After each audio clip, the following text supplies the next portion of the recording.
आज हमारा 74वां गणतंत्र दिवस है, तो इसके लिए हमारा सबसे पावन पर्व है और इसको हम सभी धर्मों के लोग, हिंदू, मुस्लिम, सिख, ईसाई, सभी लोग बहुत प्यार के साथ, बहुत एकता के साथ मनाते हैं। लेकिन जो त्योहारों में रौनक होती है ना, दीपावली, ईद, इन सब चीजों में, वो रौनक इस पे लोग नहीं लाते हैं। क्यों नहीं लाते हैं? भारत माता की, भारत माता की। आज भारतीय किसान यूनियन महाशक्ति द्वारा गणतंत्र दिवस के उपलक्ष्य में ध्वजारोहण कार्यक्रम किया गया, जो भारतीय किसान यूनियन महाशक्ति के जिलाध्यक्ष रोहित तोमर के आवास पर हुआ। इसमें मुख्य अतिथि के रूप में हमारी बहन और भारतीय किसान यूनियन महाशक्ति की महिला मोर्चा के जिला उपाध्यक्ष अमरीना चांद रहे। इस कार्यक्रम में उपस्थित भारतीय किसान यूनियन के जिलाध्यक्ष रोहित तोमर, मेरठ मंडल के महामंत्री कुलदीप शर्मा, गाजियाबाद जिले के उपाध्यक्ष रिंकू तोमर, जिला सचिव रोहित सोलंकी, भोजपुर ब्लॉक के उपाध्यक्ष धीरज शर्मा, कस्बा फरीदनगर के नगर अध्यक्ष चंदा चौहान, नगर महामंत्री आदित्य पालीवाल, नगर संयोजक धीरज तोमर, नगर सचिव मोनू तोमर आदि लोग उपस्थित रहे। इसी के साथ हमारे सम्मानित गण ठाकुर किशन पाल तोमर, पंडित राम अवतार शर्मा, अमर सिंह तोमर, टिन्नू कंसल, अमित शर्मा, गौरव तेवतिया और गौरव शर्मा, मनीष शर्मा, देवेंद्र तोमर, समोद तोमर, बिट्टू तोमर, पबलू तोमर, दीपक तोमर आदि लोग उपस्थित रहे। भारत माता की, भारत माता की।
कि हम सभी को सूचित है कि हर वर्ष की भांति इस वर्ष भी हमारे यहाँ गणतंत्र दिवस का आयोजन किया गया है। ये हमारा 74वां गणतंत्र दिवस है। आज़ादी हमें 1947 में मिली, लेकिन संविधान चलाने का जो तरीका हमें मिला वो 1950 में मिला। तभी से हम इसे गणतंत्र दिवस के रूप में मना रहे हैं। जैसा कि आप लोग सभी जानते हैं, उसी के उपलक्ष्य में हमने ये प्रोग्राम रखा है। इसमें हमारे किसान मोर्चे, भारतीय किसान यूनियन महिला मोर्चे की उपाध्यक्ष हमारी बड़ी बहन अमरीना चांदी उपस्थित है। उन्हीं के साथ हमारे चाचा किशन पाल जी भी उपस्थित है और रावतार पंडित जी भी उपस्थित है। बाकी सभी बुजुर्ग और सम्मिलित जो हमारे साथी हैं वे सभी हमारे बीच में उपस्थित हैं। मैं उन सभी का धन्यवाद देना चाहता हूँ। बहुत बहुत वंदे मातरम, वंदे मातरम। जैसा कि हमारे सभी कस्बे और गांवों में एक तरह का आवारा पशुओं से बड़ी ही महामारी का दौर चल रहा है। किसी की फसल को नुकसान हो रहा है, किसी की क्या, मैं तो कहूँगा कि सभी की फसलों को नुकसान हो रहा है। सभी अपने अपने इंडिविजुअल अपने रोकथाम के लिए कुछ ना कुछ इंतजाम कर रहे हैं और उसमें काफी लोगों का समय भी बर्बाद हो रहा है और धन भी बर्बाद हो रहा है। इसलिए हमने ये डिसीजन लिया कि चारों तरफ जाने के बाद जब इसका कोई नतीजा नहीं निकला तो हमने सोचा किसानों के साथ ही उनके साथ कंधे से कंधा मिलाकर चले, ना जाने इससे हमारा कोई उद्धार हो जाए। और हम इसी कोशिश पर क्रियारत है और कोशिश भी कर रहे हैं। लेकिन मेरा सभी से आग्रह है कि ये सभी का कार्यक्रम है, सभी को नुकसान है। मेरा सभी से हाथ जोड़ के निवेदन है कि पूरा कस्बा इसमें हमारा सहयोग करे। ताकि हम एक भीड़ जुटा पाए, अपने लोगों को दिखा पाए कि वास्तव में हमें इससे बहुत नुकसान हो रहा है। उसी के लिए मैं सभी से फिर एक बार हाथ जोड़ के निवेदन करूंगा कि सभी इस कार्य में, ये कोई राजनीतिक विषय नहीं है, ये सभी का नुकसान है और इसमें कोई भी एक आदमी, चाहे मैं हूं चाहे कोई भी हो, एक आदमी कभी भी इसको हल नहीं कर सकता। इसलिए मैं सभी से आग्रह करूंगा कि सब इस योजना में या तो हमें कुछ सलाह दें या हमारे कंधे से कंधा मिलाकर हमारे साथ खड़े रहें, ताकि हम इस निपटारे से आगे बढ़ सकें। मैं इसी शब्दों के साथ अपनी वाणी को विराम देता हूं। वंदे मातरम, वंदे मातरम, वंदे मातरम। आज हम हमारे विक्की भैया, हमारे बड़े भाई विक्की भैया, जिन्होंने अपने ऐसे विचार रखे हमारे बीच, उनका हम बहुत बहुत धन्यवाद करते हैं। और हम सभी इसी विषय में, पहला हमारा झंडारोहण का, हमारा 26 जनवरी का प्रोग्राम है और इसी के माध्यम से हम सभी को, जो ये किसान भाई हमारे परेशान हैं, रात को 12-12 बजे तक खेतों में डंडा लेकर गाय की रखवाली करते हैं, इसी के निपटारे के लिए हम लगे हैं। बहुत जल्द इसका निपटारा सभी के साथ से होगा। हाँ, हमारी एक कोशिश है पूरी कि बहुत जल्द से जल्द हम तहसील पहुंचेंगे और इसका निपटारा करवाएंगे। को मना रहा है क्योंकि हमारे देश में आज के दिन को लाने के लिए बहुत ही योद्धाओं ने बलिदान दिया, बहुत ही हमारे प्यारे सैनिक शहीद हो गए। और जैसे कि आप जानते हैं, अगर आप कभी दिल्ली इंडिया गेट पे जाएं तो 5,74,000 स्वतंत्रता सेनानियों ने इसमें बलिदान दिया, जो कि ऑन रिकॉर्ड अंग्रेजों ने गोली मारकर और फांसी देकर उन्हें शहीद कर दिया। इसलिए ये आज का दिन बहुत ही हमारे लिए गर्व का दिन है। मैं चाहता हूं कि देश की सेवा करना कोई सैनिकों का काम नहीं, हम सबका भी काम है। अगर वो बॉर्डर पर रहकर देश की सेवा कर सकते हैं तो हम देश में रहकर सेवा कर सकते हैं। क्या ये देश उन्हीं का है जो युद्धों में मर जाते हैं, अपना लहू बहाकर टीका सरहद पर कर जाते हैं। ऐसा युद्ध वतन के खातिर सबको लड़ना पड़ता है। संकट की घड़ियों में सबको सैनिक बनना पड़ता है। कि घास फूस की रोटी खाकर राणा नहीं लड़े थे क्या, बंदा बैरागी के तन पर हाथी नहीं चढ़े थे क्या, हाथी नहीं चढ़े थे क्या। कि झांसी की रानी लड़कर अंग्रेजों को मिटवा देती है, पन्ना धाए वफादारी में बेटा कटवा देती है। ऐसा युद्ध वतन के खातिर सबको लड़ना पड़ता है। संकट की घड़ियों में सबको सैनिक बनना पड़ता है। यह घटना हमको सूरज की लाली में रख देती है, हाड़ी रानी शीश काटकर थाली में रख देती है। इसी कविता के साथ मैं और हमारे जिला अध्यक्ष रोहित तोमर जी, उपाध्यक्ष रिंकू तोमर जी, महिला मोर्चा के उपाध्यक्ष अमरीना चांद जी और सभी मेरे बहन भाइयों और मेरे बुजुर्ग सबको मैं नमन करता हूँ, बहुत बहुत धन्यवाद करता हूँ। जैसा कि आप हमारे कस्बे में बहुत गायों की बहुत बड़ी समस्या है, तो इसलिए हमारे ठाकुर धर्मेंद्र सिंह ने एक परसों खुर्जा तहसील में एसडीएम साहब को बहुत बड़ा विज्ञापन सौंपा है। उन्होंने 8 दिन का समय मांगा है। उन्होंने ये कहा है कि अगर हमें शासन प्रशासन कोई रास्ता नहीं दिखाता है तो हम इन गौओं को तहसील में, नगर पंचायत में, नगर निकायों में घेर कर पालने का काम करेंगे, क्योंकि बहुत ऊपर से पैसा आ रहा है गौशाला के लिए, कोई इसका नहीं ध्यान देता। दूसरी बात, जब तक तुम हमारा साथ नहीं दोगे हमें कहीं कामयाबी नहीं मिलेगी, क्योंकि गाय हमारी छोड़ी भी होती है, कोई बाहर से छोड़ने नहीं आता है। जब तक हम में एका नहीं होगा तो हम कोई काम नहीं कर पाएंगे। इसलिए मेरा अनुरोध है कि आप सब हमारे साथ चलो, एक गठन बनाओ, हमें मजबूती दो, उसमें सहयोग करो कि हम इन्हें गायों को भरवा में आगे तहसीलदार को घेरे, एसडीएम साहब को घेरे। जय जवान जय किसान। जैसा कि आज हमें पता है कि आज गणतंत्र दिवस है और हमने यही हमारे भारतीय किसान यूनियन के राष्ट्रीय जिलाध्यक्ष रोहित तोमर जी ने इसको बड़े ही शुभ से और अच्छे से कार्यक्रम आयोजित किया है। हमारे सभी भाई जैसे रिंकू तोमर, विक्की भैया, चंदा चौहान और डिम्पल शर्मा, गौरव शर्मा जी भी हमारे साथ लगे हुए हैं। मुझे ये देखकर बहुत अच्छा लगता है कि जैसे जैसे ये आगे बढ़ रहे हैं और हमें भी सीख लेनी चाहिए, हमें भी मिलकर साथ चलना चाहिए कि हमें भी जितना कस्बे को नुकसान है गायों से, जिस समस्या से किसान को, तो हमें साथ में मिलकर एकजुट रहना चाहिए। और इससे ज़्यादा मैं कुछ नहीं कहना चाहूँगा, समय बहुत कम है और हमारे बड़े भाई जो भी है आगे पालीवाल जी का आदमी करेंगे। वंदे वंदे भारत माता की। आज हमारा 74वां गणतंत्र दिवस है, तो इसके लिए हमारा सबसे पावन पर्व है और इसको हम सभी धर्मों के लोग, हिंदू, मुस्लिम, सिख, ईसाई, सभी लोग बहुत प्यार के साथ, बहुत एकता के साथ मनाते हैं। लेकिन जो त्योहारों में रौनक होती है ना, दीपावली, ईद, इन सब चीज़ों में, वो रौनक इस पे लोग नहीं लाते हैं। क्यों नहीं लाते हैं?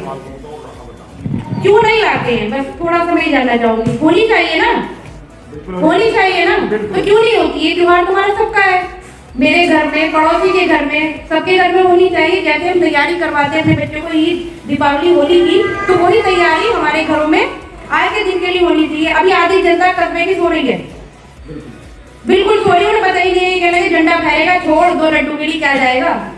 स्कूलों में ये हाल है कि छोड़ दो लड्डू के लिए क्या करेगा जाके, जबकि ऐसा नहीं होना चाहिए। इस दिन के लिए अभी मेरे भाई ने बताया कितने लोगों ने अपनी बलि दी है, तब जाके हमें ये दिन, इस दिन की प्राप्ति हुई है। ठीक है, फिर तब तक 1947 में हमारा देश आजाद हुआ, लेकिन गणतंत्र का स्थापना कब हुई? 1950 में। 1950 से लेके आज 2023 की शुरुआत हो गई, लेकिन लोग अभी भी इतने जागरूक नहीं हुए कि वो अपनी इस जो हमारा पावन पर्व है इसे पहचाने नहीं पहचान रहे हैं। मोटरसाइकिलों पे निकल जाएंगे, सैर सपाटे करके आ जाएंगे, वो गलत है। आप अपने बच्चों को समझाओ ना कि हमने क्या खोया है और क्या पाया है। हम क्या करते हैं, बच्चों को स्कूल भेज दिया, जो मेरी माता बहने बच्चों को स्कूल भेज दिया, जा आज फंक्शन है। पर अगर वही माँ अपने बच्चों को ये चीज समझाए कि ये क्यों है, तो पहला कहते पहली शिक्षा माँ से प्राप्त होती है बच्चे को, पहला संस्कार माँ देती है। शिक्षा आपने प्राप्त करा दी बच्चे को, संस्कार नहीं है, ऐसी शिक्षा का मैं नहीं मानती कोई फायदा है। हमें संस्कार मिलते हैं, विरासत में संस्कार मिलते हैं हमें हमारे परिवार से, हमारी माता और बहनों से, अपने बड़ों से। और आज क्या हाल है, ये मैं जान रही हूँ कि मैं टॉपिक से भटक रही हूँ, लेकिन मेरे मन में है, मैं इसलिए बोल रही हूँ। हमारा क्या संस्कार है, गांव में से कोई बड़े हमारे बुजुर्ग बैठे हैं, 4 लोग बैठे हैं, पहले तो ये चीजें बहुत खत्म हो गई है, मैं मानती हूँ। हम इन सब चीजों से वंचित हो रहे हैं, खत्म नहीं हो रहे, वंचित हो रहे हैं। हम इन सब चीजों से वंचित हो रहे हैं कि 4 हमारे बुजुर्ग बैठे हैं और हम बहुत स्पीड से बाइक ली निकल गए। उन्हें ये नहीं पता कि राम राम शाम शाम सलाम दुआ कुछ करनी है नहीं करनी है। आप लोगों को ये नहीं पता होता कि जब जहाँ से हम निकल के जा रहे हैं 4 लोग बैठे हैं, तो उन्हें क्या होता है, तजुर्बा है अपनी उम्र का, वो आपको अपने आशीर्वाद के साथ साथ जब आप उन्हें नमस्ते करोगे तो ये जरूर कहेंगे, भैया तेरी आयु लंबी हो, भगवान तेरा भला करे। तो बुजुर्गों के मुंह से जो दुआ निकलती है वो आशीर्वाद ही तो है हमारा। लेकिन हम क्या है, बच्चों को ही बता रहे हैं, अरे बाबा बैठे बाहर, घर में बच जाइए, काम बता दें, चल अंदर आ जा, ठंड हो रही है। ये गलत है। तो आप खुद भी अपने घरों में सबसे पहले संस्कार का होना बहुत अनिवार्य है। बच्चों को अच्छे संस्कार दें, अपने छोटों को अच्छे संस्कार दें। और गांव मोहल्ले में कहीं भी 4 लोग बैठे हैं तो बच्चों को ये बता के निकले कि माँ मिले, बड़े बुजुर्ग मिले, चाचा मिले, ताऊ मिले, सबसे पहले नमस्कार करो, आशीर्वाद लो, तब आगे बढ़ो। हम अच्छा बताओ बाबा, हम चाचा हम चीजों से वंचित हैं या नहीं है? जो हम पहले करते थे वो अब है नहीं है, क्योंकि हमारे छोटे सम्मान ही नहीं करते बड़ों का। 80% लोग नहीं है, 20% अभी भी करते हैं। और हमारे जो है आने वाले समय में मैं मानती हूँ, अगर ये संस्कार हमने अब खो दिए तो आगे भी खत्म है, फिर तो अंग्रेजों वाली जिंदगी जिएंगे। हम अपने घर में रहेंगे, अपने घर में खाएंगे, पता चला कि बराबर में कोई पल्लों सिधार है, पता ही नहीं कि बराबर में हो गया है। तो वो चीज नहीं होनी चाहिए। मेरा सर्वप्रथम ये है कि सबसे पहले अपने घरों में संस्कार, जो हमारे देश का एक रीति रिवाज, हम क्यों जाने जाते बाहर? ये कहते हैं कि इंडियन कल्चर जैसा कल्चर नहीं है। जो संस्कृति और सभ्यता भारत की है, तो उसे अगर कायम रखना है तो हमें आपस में एक दूसरे के साथ साथ शिक्षा बाद में, संस्कार पहले देने हैं अपने बच्चों को। मैं गलत कह रही हूँ चाचा? हैं? तो संस्कार कैसे मिलेंगे? अभी मेरे चारों पांचों भाई, जितने भी मेरे भाई खड़े हैं, संस्कार अच्छे थे इसीलिए ये आगे बढ़े। संस्कार अच्छे हैं इसीलिए आगे बढ़े, और संस्कार अच्छे रहेंगे तो और भी लोग हम जोड़ेंगे। भाई देखो होता क्या है, ये एक किसान और मजदूरों की पार्टी है। हम भी मजदूर हैं, सुबह निकलते हैं शाम को आते हैं। खेत खलियान हमारे भी है, खेत खलियान हमारे भी हैं। अब हमने कह दिया गेहूं बो दिए, हमें मतलब कि अन्न भी उगाए, रातों को जागे भी, अन्न भी उगाए, रातों को जागे भी। और हमें जो हमारी गौ माता है, जो पूजनीय है, जो पूजनीय है, जिसके अंदर देवी देवताओं का वास है, हम उसे जब तक, मैं मतलब क्षमा चाहूंगी आप लोगों से, ये शब्द मेरी मजबूरी है, कहने पड़ रहे हैं, पर मेहनती कमी है, उन पे आएगा तो बोलूंगी जरूर जो बात गलत लगती है। जब तक वो हमें दूध देने लायक है, हम भी उसे रख रहे हैं, फिर हम उसे बाहर छोड़ रहे हैं। न इतना नहीं होना चाहिए, या तो वहां जाके थोड़ा सा कॉपरेट, देखो दोनों तरफ से करना पड़ेगा। हम खाली सारी जो वो मतलब जिम्मेदारी कानून को नहीं दे सकते, प्रशासन को नहीं दे सकते, उसमें हम कहीं ना कहीं हम भी दोषी हैं। क्यों छोड़ रहे हैं? जब तक तो उसकी सही व्यवस्था कहीं नहीं होती, हमें कुछ संभाल के रखना है ना। उसने बछड़े दिए, बछिया दी, उसके बाद हम छोड़ रहे हैं, वो गलत है, बिल्कुल गलत है। अरे 2 रोटी, अगर मैं मान रही हूँ कि चलो से हम इतना चारा नहीं दे पा रहे, कम से कम 2, 4, 5 रोटी की तो दे सकते हैं कि वो हमारी चौखट भी बंदी रह जाए। बताओ गलत कह रही हूँ? बताओ चाचा, मैं गलत कह रही हूँ क्या? गलत कह रही हूँ। और गाय की रोटी तो हर घर में निकलती है, मैं सबको पता है, मुस्लिम धर्म से हूँ, लेकिन अगर गाय या कुछ भी जाएगा तो घर से निकलती हूँ तो रोटी लेके निकलती हूँ, क्योंकि पता नहीं भाई हम लोगों को भी तो आश्रित है, ये हम लोगों भी तो आश्रित है, क्यों नहीं? तो ऐसे ना छोड़े, जब तक वहां से व्यवस्था नहीं बनती, अगर कोई है तो 2, 4 रोटी में कहीं छोटे में बांध के जरूर दें। ये नहीं कि उसे जंगलों में उसे फिरने के लिए छोड़ दिया, फिर क्या होते हैं, हत्या हो जाएगी, वो तो दोषी है, हत्या हो जाएगी, चोट लग गई, फैट लग गई, सर्दी है। तो मेरा हाथ जोड़ के निवेदन है कि जब तक उनका कहीं रहने का मतलब इंतजाम ना हो जाए, तो सभी जितनी देखभाल कर सकते इतनी कर रहे हैं उनकी। बहुत बहुत धन्यवाद। बड़ों को राम राम, बच्चों को प्यार। भैया बात ऐसी है, देखो कोई भी काम है, जब तक सब एक संगठन का नहीं करोगे, सब नहीं समझोगे, मानी कोई गाय छोड़ रहा है, कोई रखा रहा है उन्हें, इसलिए एक तो यूँ है कि भाई गाय छोड़नी ये बंद करो, कम से कम या तो जब रखो तो उन्हें पालो। दूसरी बात यूँ है कि ये अगर छूट भी रही है तो इन्हें छुटी हुईयों को आगे गवर्नमेंट को भतीरी गौशाला बनवा रखी है या वो बनवा रखी है, जब तक सब एकता करके इन्हें उन गौशाला में ना पहुँच पाओगे तब तक यहाँ किस तरीके से किसान रह लेगा। किसान को तो मैंने कह रहा हूँ, खेत में से जुताई बुआई करके कुछ नहीं मिल रहा इस टाइम, कोई कहे जाओ था। हम भी किसान हैं और भी किसान हैं, हम भी देख रहे हैं, और बाजू के खेत बिल्कुल उजाड़ दिए, कुछ भी खेत में से नहीं ला सकता। अब रही बात यूँ गवर्नमेंट की भी, कुछ बिजली की भी ऐसी है, भाई बिजली फ्री करने के लिए कही ही कि भाई 12 पर कर दी जाएगी, ना बिजली फ्री हुई आज तक। ऐसे ही है, सिलेंडर पहले जलानी रोटी तो पोलिक्रमी चूल्हे पर, उनके ना सिलेंडर 500 रुपये का वो है, उस पर जो है वो मिल रही है सब्सिडी। आज 1000-1100 रुपये का सब सिलेंडर लाया जा रहा है, सबको पता लग रही है, कल लो खाना भी बना के खा लो, कैसे खाओगे? क्यों कि चूल्हे सबके ख़त्म हो गए और सिलेंडर जो है इस भाव कर दिए कि जो कोई ले भी ना सके। तो कम से कम किसी बात को पब्लिक भी तो आवाज़ उठावे। भाई सरकार से जब तक तुम किसी का आगे रोओगे नहीं, तब तक तुम्हें कोई भी है, जब बच्चा नहीं रोएगा तो माँ भी उसे दूध नहीं पियाएगी, जब तक वो मुँह देखेगी भूख लगेगी अपने आप रोएगा।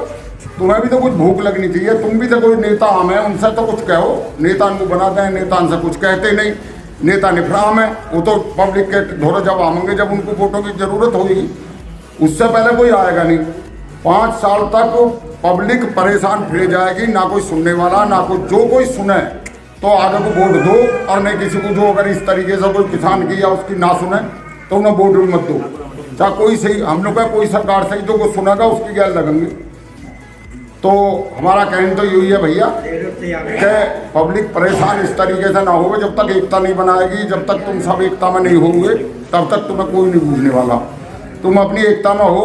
आज ही जब तुम एकता में हो गए, यहाँ धरना दोगे या यहाँ आदमी इकट्ठे दिखाई देंगे, तो मैंने कह रहा हूँ SDM साहब भी यहीं आवेंगे कस्बे में, वहाँ जाने की तो चले गए, यहीं नाम है। तो इसलिए भैया थोड़ा सा आपस में भी एका बनाओ कई काम के लिए, तो जब एका बनाओगे सब सुनोगे। बहुत ताऊ जी, आपका नाम क्या है? किशनपाल तोमर, ये जगह कौन सी है? फरीदनगर। आज यहाँ पे क्या प्रोग्राम है? आज यहाँ ये 26 जनवरी का गणतंत्र दिवस मनाया जा रहा है। ये पहली बार मनाया जा रहा है यहाँ पे, पहले मनाया जाता था? यहाँ तो पहली बार ही मनाया जा रहा है। जैसे कि ये गणतंत्र दिवस मनाया, यहाँ कोई स्कूल है, क्या है ये इनकी फैक्ट्री है अपना लोहे की। अच्छा, लोहे की फैक्ट्री और किसान यूनियन की मीटिंग है यहाँ पे? किसान यूनियन की मीटिंग है। अच्छा अच्छा अच्छा, किसान यूनियन झंडा फहराया जा रहा है किसान यूनियन का। इस उपलक्ष्य में आप क्या कहोगे सभी क्षेत्रवासियों को? भाई क्षेत्रवासियों को तो यही है कि इन्हें यूँ कहते हैं, एक तो ये गाय पाय जो फिर रही हैं, इन्हें कहीं ना कहीं इन्हें भिजवाओ गौशाला में या जहाँ भी हैं। यहाँ परेशान है लोग इससे, किसान जो भी है खेत में जो कुछ बो रहे हैं उन्हें ये खा जाएं। सही बात है। किसान तो भूखा मर रहा है, सच्ची पूछो किसान को तो कुछ ही नहीं हो रहा। चलो ठीक है सर, बहुत बहुत धन्यवाद आपका।